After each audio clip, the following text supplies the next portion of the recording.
everybody, and welcome on into Sidelines Presented by Visit Potter-Tioga. On today's episode, we preview this homecoming weekend as we talk with sprint football and women's soccer.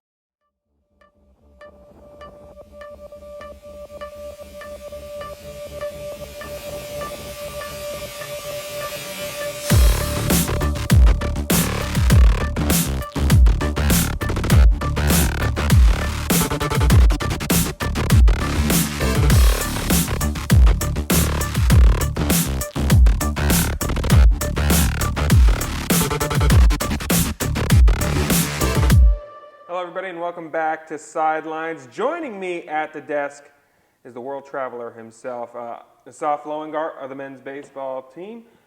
Thank you so much for stopping by. Thank you for having me. We have a lot to talk about here. Obviously, this summer you had the opportunity to represent Israel at the Olympics. Let's start with, how did this opportunity come about?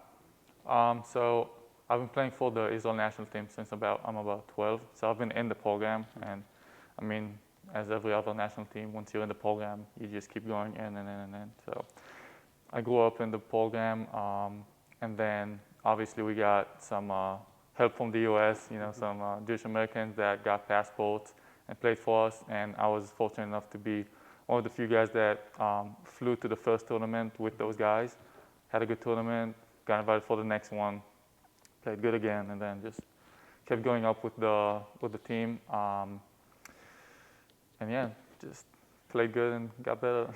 So with this, you said there's a couple of MLB guys on there.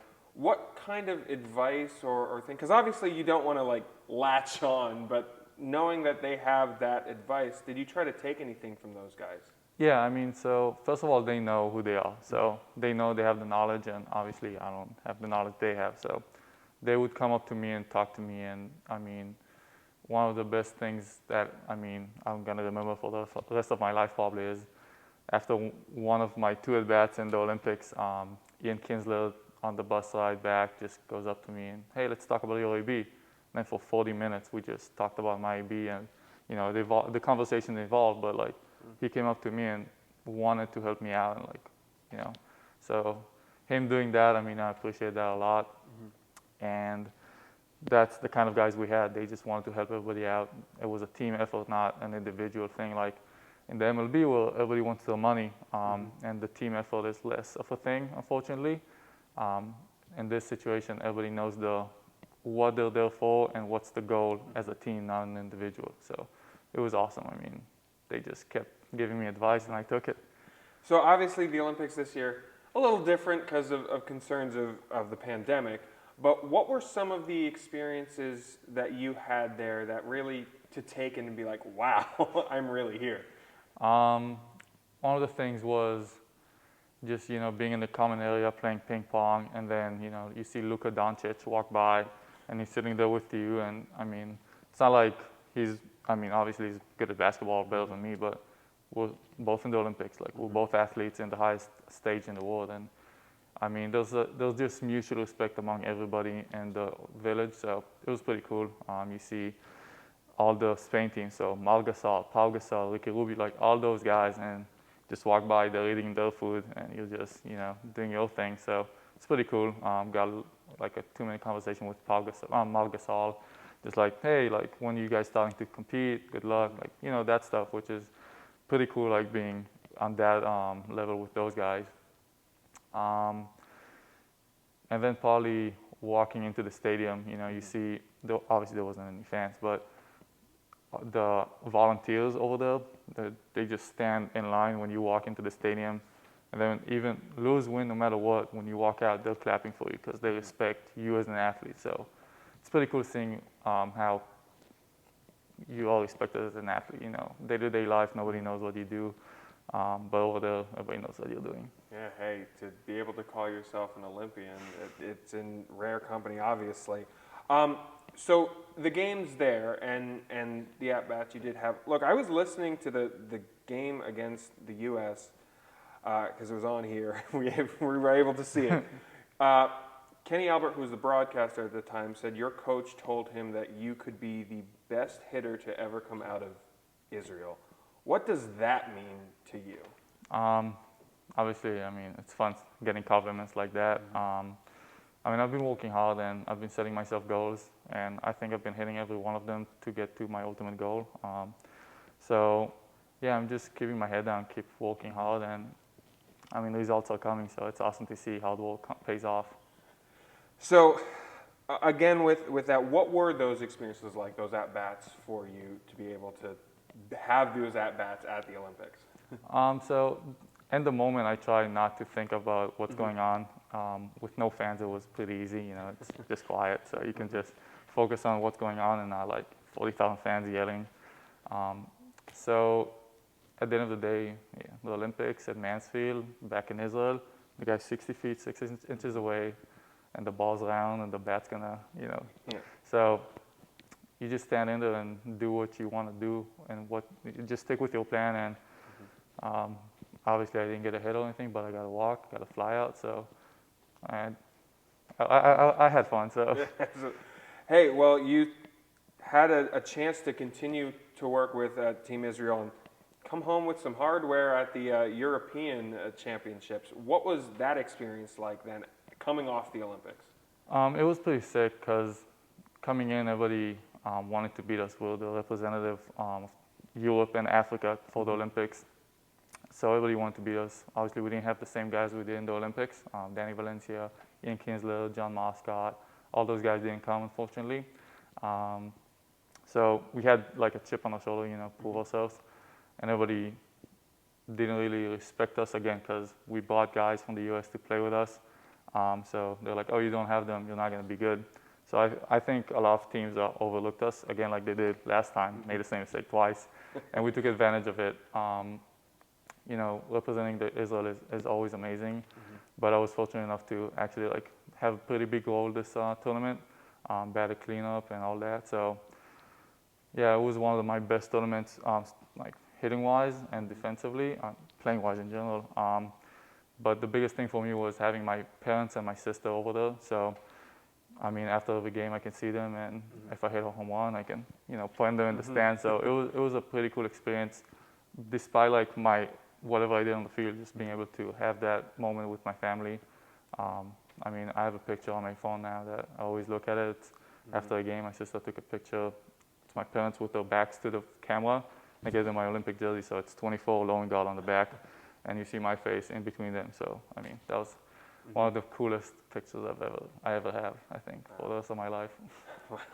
And yeah, I'm sure, especially because of what the Olympics and there not being fans and your parents and family not being able to go, and you touched on it there, but how special then is it to have that back for another major tournament? It's insane. I mean, okay, like also when I'm playing at Mansfield, I mean, there's some fans, but nobody knows me. It's not my family, so I hit home runs here, but my family's not here. Finally, you know, they see what I do outside of Israel. They never see how I practice and how I play. I mean, they see on TV, but it's not the same. So they were there. It was pretty sick. And then the fans, I mean, the fans they were pretty awesome over there. I mean, they respected what we were doing. At some point, they were yelling our names while we were taking at bats, and the fans from Israel were just parents and family members. I mean, they were Italians yelling, Lowengart, look. I mean, and I don't even know them. Then they came up to me after the game and, you know, showed some respect. So it was pretty awesome. I mean, I'm gonna cherish that again for the rest of my life, probably. So maybe you don't want to dwell on statistics, but as the media person, I'm going to bring them up. Tied for the most home runs in the tournament, the most RBIs in the tournament. What was it at the plate that really led to your success?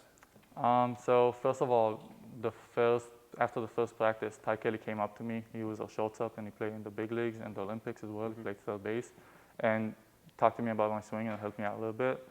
Next day of practice, I was just crushing balls, oppo, like hitting the wall. It was pretty awesome and it was super easy. So I tried taking that to the game. First game did not go well. I didn't see much ABs before that, so it was just also the swing and also, I mean, getting back to playing baseball. Next game, 3-for-5, 2 home runs. I gave respect to Ty for that. Next day, another home run, gave him respect for that again. So I think it was what Ty told me, as well as just having the trust that I'm good enough to be at this level and play at this level. And I showed it, and just got to keep getting better now. So overall, kind of encompassing everything here, what does it mean for you to be able to play for Team Israel, to be able to play for your country? So to go back to when I was a kid playing for the national team, my first national team, I didn't make it. It was a 2-day trial. After the first day, the coach told my dad, don't bring him back. It was that bad. So I was like, I want to do that. Like, they told me no, so I want it more now.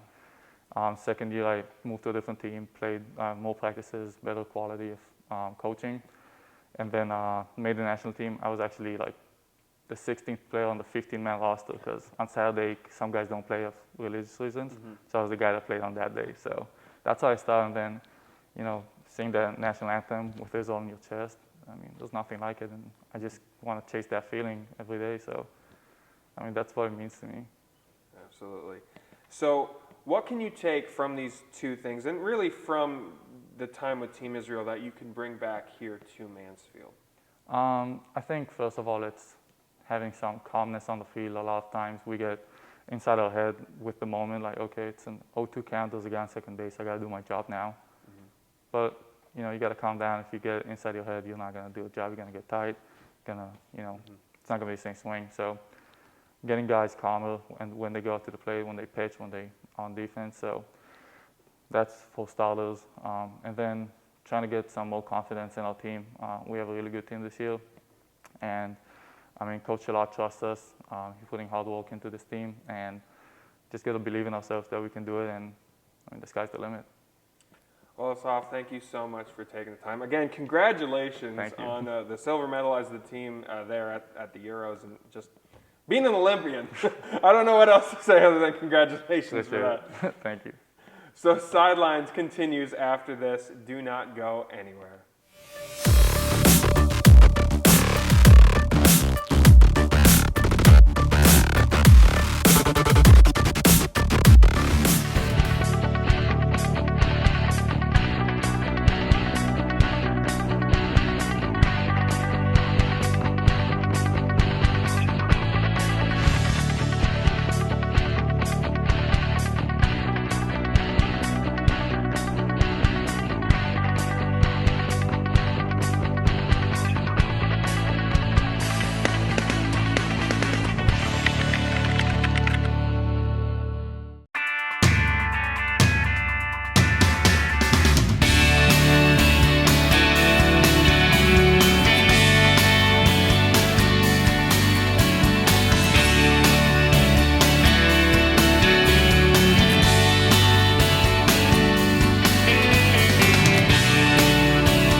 While this semester will look a little different, we're taking steps to promote a safe campus environment and to help us return to normal faster.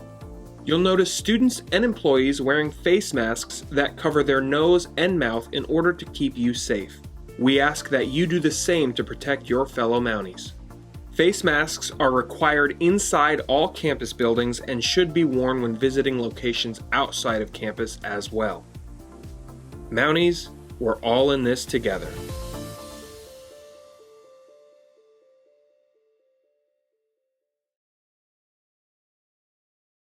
It's all part of Mother Nature's perfect blend, the keystone of the Keystone State. Visit Potter-Tioga, a 2-county scenic outdoor haven conveniently located, yet worlds apart.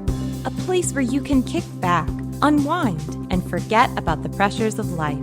Disconnect and reconnect with your friends, family, or even yourself while surrounded by nature's beauty. So start planning your adventures today at visitpottertioga.com.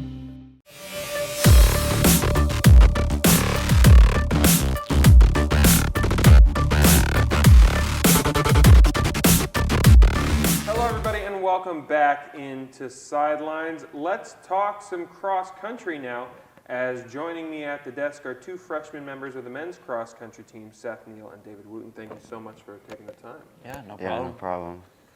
So this past week, the first 8K of the year at a location that you guys should be getting familiar with, as you'll see it again. But talk me through that first 8K this season. What did you see? Let's start with overall. What were some of your takeaways? It was our first 8K just because we're freshmen. It was up of a 2-mile distance, so it's a big adjustment. It's more of a long-term adjustment, but it went smoother than I personally thought. So I was overall happy with my race and the team aspect as well. I thought it was a successful weekend. Yeah, it kind of was very sporadic, and for me, kind of being a little bit behind him, you looked right, you looked left, all you saw was 100 kids go out in front of you. So obviously, with a massive size meet, I'm sure you guys have been in big meets before, but knowing that a lot of these athletes and a lot of these teams are the same teams that you guys will see again come conference championship and regional championships, what can you take away from the competition? It's honestly just like a first glimpse of what you have to see. It's a first-hand look at what you're literally running against when it comes to the important season, championship season, and it just teaches you more of what you have to come later on.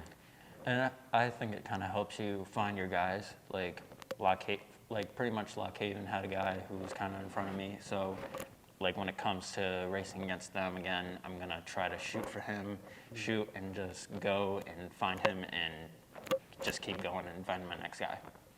So you guys are part of a very young team. So what have you guys kind of done to try and, you're all in the same boat, a similar boat of learning how college athletics works, but what are your goals to try and get everyone on the same page and really focus for this year? So I like how you say it's a young team because it literally is. It's all a developmental thing. I mean, even through long-term and short-term this season, it's all just developing and learning more of how to race at this whole new system. But it's all. Mm-hmm. It's a lot about listening to coach, because he is really smart and he knows what he's talking about. And I think if we just kind of listen to him, listen to the upperclassmen and Ben Chambers and Michael, I think we'll do really well in learning about what it's like to be on a college athletic team. So there was a long break between that first meet, that first dual meet, and then this first 8K meet. In that interim, what were your focuses leading up to this week? So right now we're in a heavy season phase. It's basically just pounding a lot of strength work to get stronger, high mileage, just adding on to it before you taper off for championships. It's all about more just quality work at this point, where we have limited racing and more opportunities for harder workouts, more race-specific stuff, which is good and beneficial when we get to championship season. I think it was a lot of looking for mileage and then trying to hit specific goals for speed workouts and stuff like that. So I think a lot of things, going back a little bit here to, again, that team aspect. We talked about the young team, but a lot of people don't realize truly the team aspect of cross country. A lot of times they think, oh, you guys are just individually running out there. But how important is that team aspect of this group, especially because of the youth on your side? Team aspect, it's a lot more important just because of our inexperience, because of our youth. We become more reliant on each other because we're all in the same boat pretty much. So it's pretty important, with a young team, just relying on each other a lot. Yeah, and then when it comes to PSAC time, and we'll have I like to see us get up to single digits in team aspect. So now let's look forward. A couple meets coming up here in a row. You mentioned the hard in-season training, getting ready for that championship part of the season. What do you expect these next couple of races, and what are the things you're looking forward to? These next couple of races, I believe we have three 3 AKs left, so this is more of like before we get to PSACs, it's more of just like a race effort rather than like, because we won't taper at all, we won't dial back really at all until we get to PSACs or regionals. So it's more on quality work and quality race and learning to race, especially until we get to that point. So it's just more about building in quality over everything at this point. Like from an aspect of like being a freshman, like getting out, like going out and seeing like Salisbury and Albany and going to different states to race, I think that's going to be a lot of fun just to experience more, like different places and different courses. So obviously you guys want to control the things you can control your controllables. It's a saying that I'm pretty sure every coach here on this campus uses. Sometimes there are things out of your control, like there was this past week with the weather and with course conditions. How do you kind of approach those and approach any sort of sour weather or bad course conditions? Do you have to change something, or do you try not to focus on it? Well, me personally, I just try not to focus on it as much as I can. I've had some pretty bad conditions from experience, so it wasn't nothing crazy. You just got to ignore all the other variables that could like mess up your thought process or your race. You just got to stay focused. You kind of have to like have a little bit back in the back of your mind, like what places are bad, like if a field is like totally washed out, like where's the best place to like strike your foot and not slip or hurt yourself, stuff like that. But overall, it's more focusing on your like race plan, what you're trying to figure out, and how to finish the race.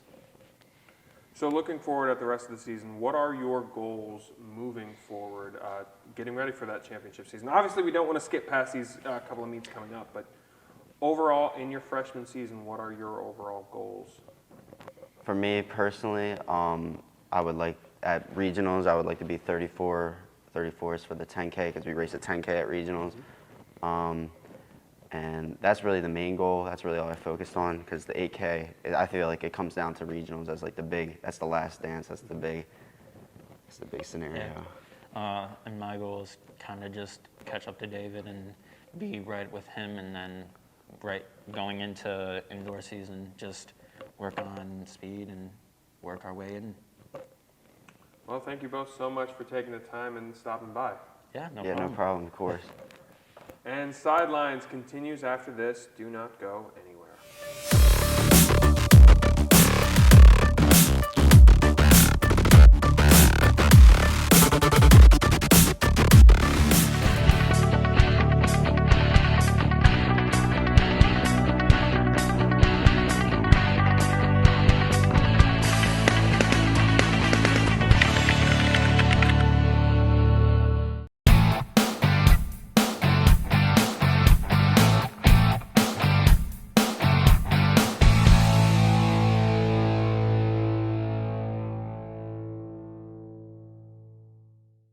Pride and passion drives the Pennsylvania State Athletic Conference. From 55 NCAA championship teams, 294 individual national champs, and counting. Who's next? Make the PSAC yours. PSAC Proud is winning in athletics and in the classroom. Over 3,100 PSAC student athletes are honored as scholar athletes. It's a perfect mix of athletics and academics.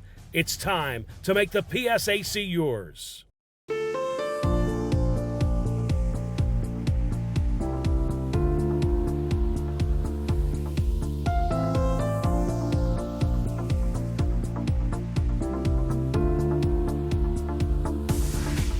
While this semester will look a little different, we're taking steps to promote a safe campus environment and to help us return to normal faster.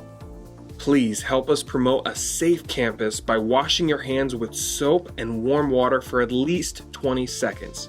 Use an alcohol-based hand sanitizer when soap and water are not available. Additional hand sanitizer stations are available throughout campus. Sanitation of high-touch areas around campus have been increased, and advanced cleaning techniques have been implemented to limit the risk of transmission. Remember to disinfect personal items like cell phones, computers, and workspaces often. Mounties, we're all in this together.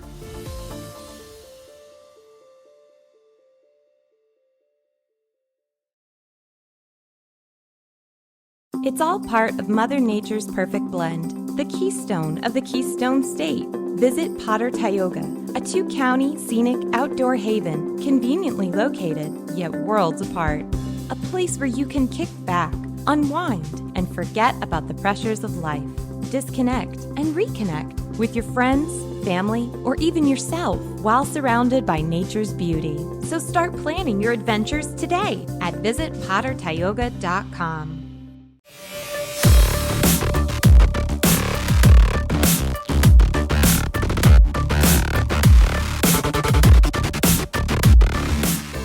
Welcome back to Sidelines. Let's continue to talk cross country as now we have a couple of the female athletes from the cross country team, Aneisa, Dodson, Carly Daniels. Thank you so much for stopping by. Thank you for having us.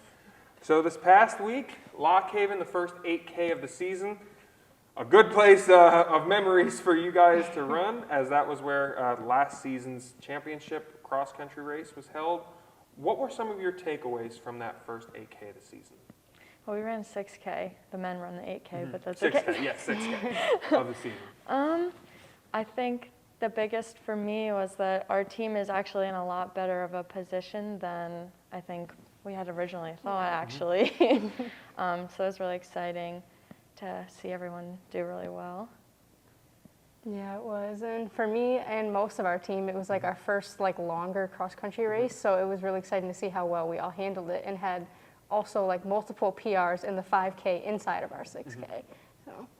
So yeah, with the 6K and knowing that a lot of the teams you guys were against in this race are teams you're going to see again, how important is it, I know it's still kind of early in the season, early-ish in the season, but to gauge where you are with the region and the conference?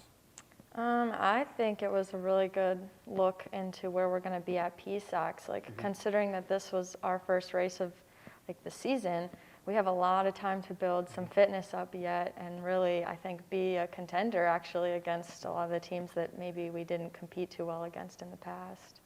So let's start, Aneisa, 26th place finish. What did you see in that race? Honestly, it was a lot different than I expected, especially after I finished. I didn't even know how high up the place that I was.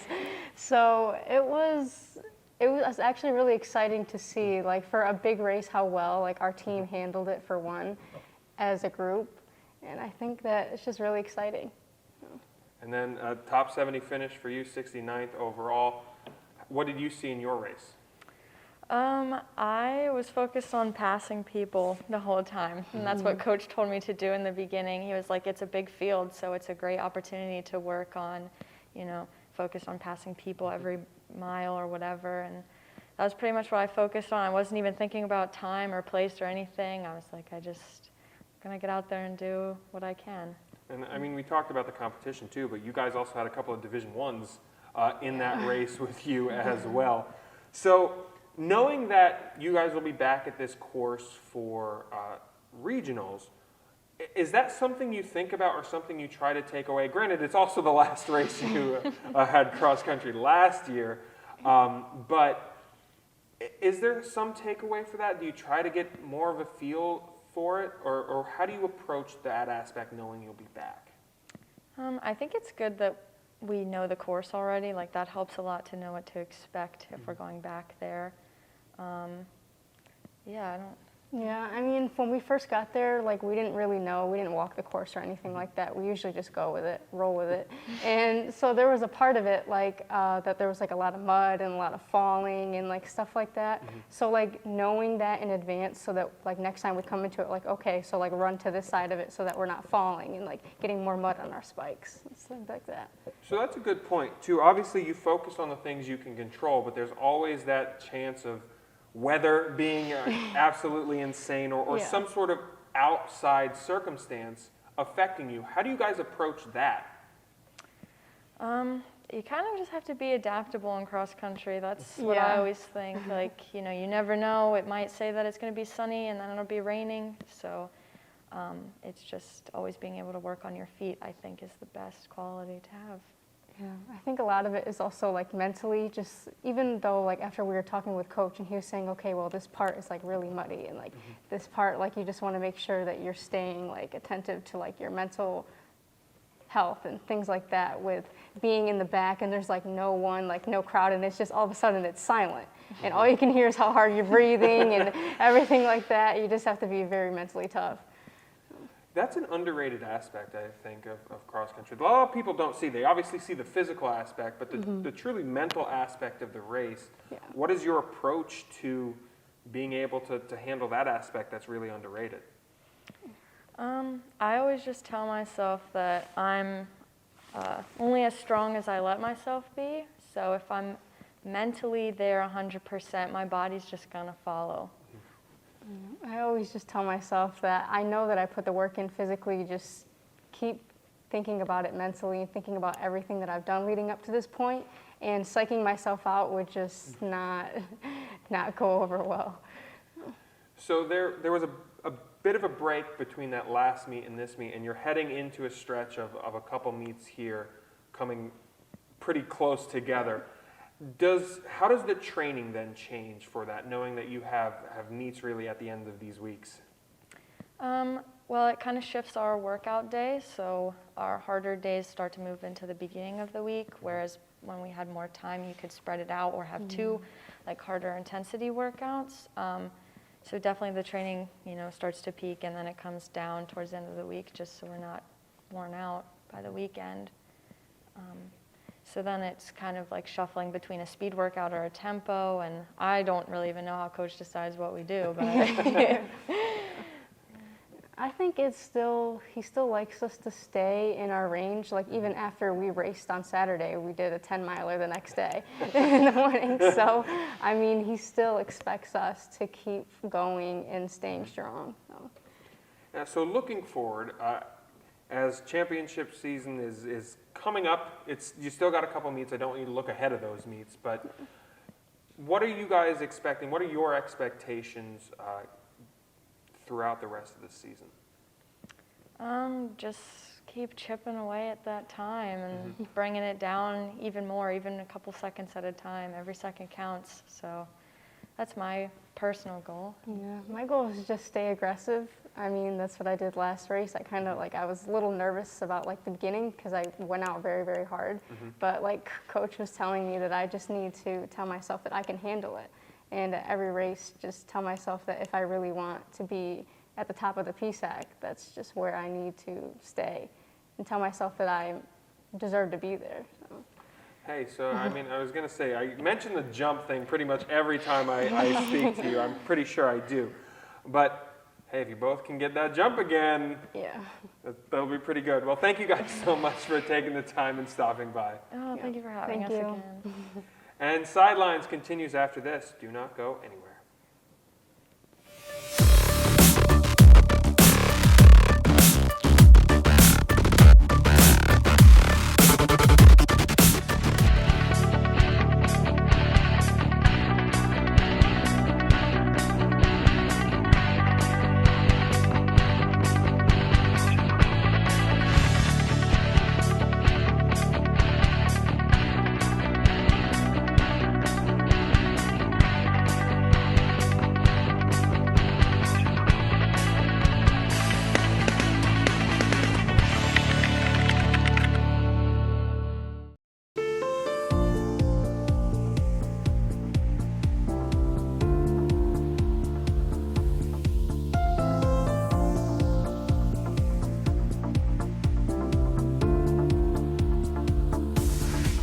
While this semester will look a little different, we're taking steps to promote a safe campus environment and to help us return to normal faster.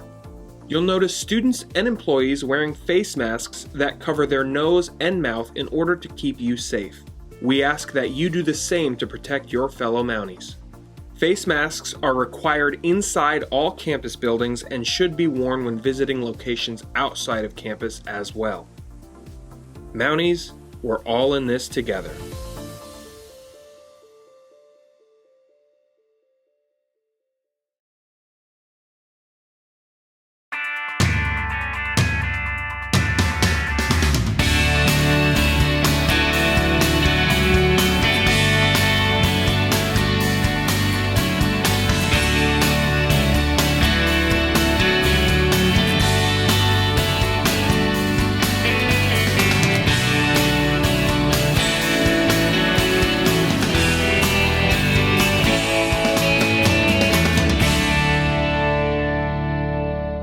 It's all part of Mother Nature's perfect blend, the keystone of the Keystone State.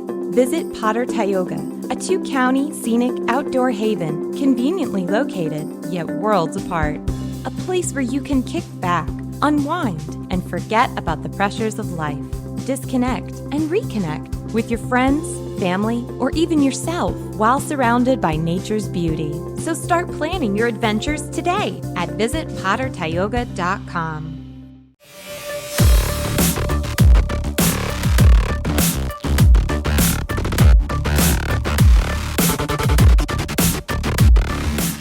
That's going to do it for us this week, folks. To stay up to date on all things Mansfield athletics, head over to GoMounties.com. Thank you for watching, and we will see you next week.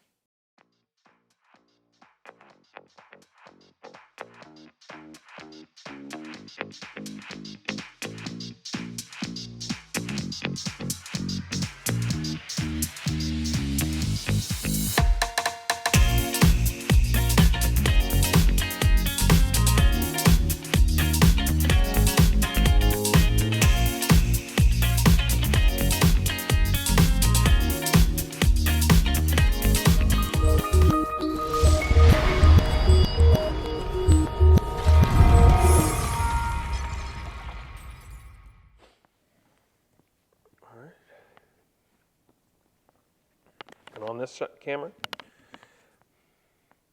Hello, everybody, and welcome on into Sidelines Presented by Visit Potter-Tioga. I'm Drew Patrick. On today's episode, we talk cross country, plus we talk with our very own Olympian, Assaf Lowengart.